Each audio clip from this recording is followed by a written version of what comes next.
Hello everyone, so welcome to another mini blog. আজ হলো 13th April, Sunday. আর সকালে উঠতে দেরি হয়ে গেছে, তাই তাড়াতাড়ি এসে আমি ফার্স্টই এখানে পেঁয়াজ ধনেপাতা সব কেটে দিচ্ছিলাম। আর মা এখানে বয়েলড পটেটোর মধ্যে সব কিছু মশলাপাতি দিয়ে একটা আলুর ফিলিং বানিয়ে নিচ্ছে, কারণ বুঝতেই পারছে আজকে বাড়িতে হচ্ছে আলুর পরোটা। প্রত্যেক রবিবারই তো আমরা লুচি খাই, তাই আজকে ভাবলাম একটু আলুর পরোটা বানাই, অনেক দিন খাওয়া হয়নি। আর আলুর পরোটা খেতে কারা কারা ভালোবাসো, বিশেষ করে সস দিয়ে আমাকে কমেন্টসে জানিও। তারপরে ব্রেকফাস্ট করে আমি বসে গেছি এখানে এডিটিংয়ের কাজ নিয়ে। সানডে বলে কিন্তু আমাদের কোনো ছুটিই থাকে না। দেন লাঞ্চ করে বিকেলের দিকে শ্যুট করতে উঠেছিলাম ছাদে, আর এই সুন্দর সানসেটটাও দেখছিলাম।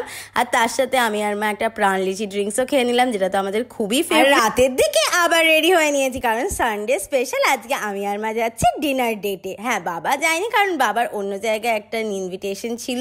সো আমরা চলে এসেছিলাম হাতারিতে, আর এখান থেকে অর্ডার দিয়েছিলাম ফিশের একটা ডিশ, আর তার সাথে নান। আমাদের কিন্তু রাইসের চেয়ে নানটাই বেশি ফেভারিট। আর যেহেতু বাড়িতে চিকেন হয়েছিল, তাই জন্য ফিশটাই অর্ডার দিয়েছিলাম। আর এটা কিন্তু দারুণ টেস্টি ছিল, হালকা মিষ্টি মিষ্টিও ছিল, আবার ঝাল ঝালও ছিল। পুরোটা আমরা শেষ করতেও পারিনি, তো খানিকটা প্যাকিংও করিয়ে নিয়েছিলাম। দেন বাড়ি এসে 2 in 1 এই আইসক্রিমটাকে আজকের দিনটা এন্ড করলাম।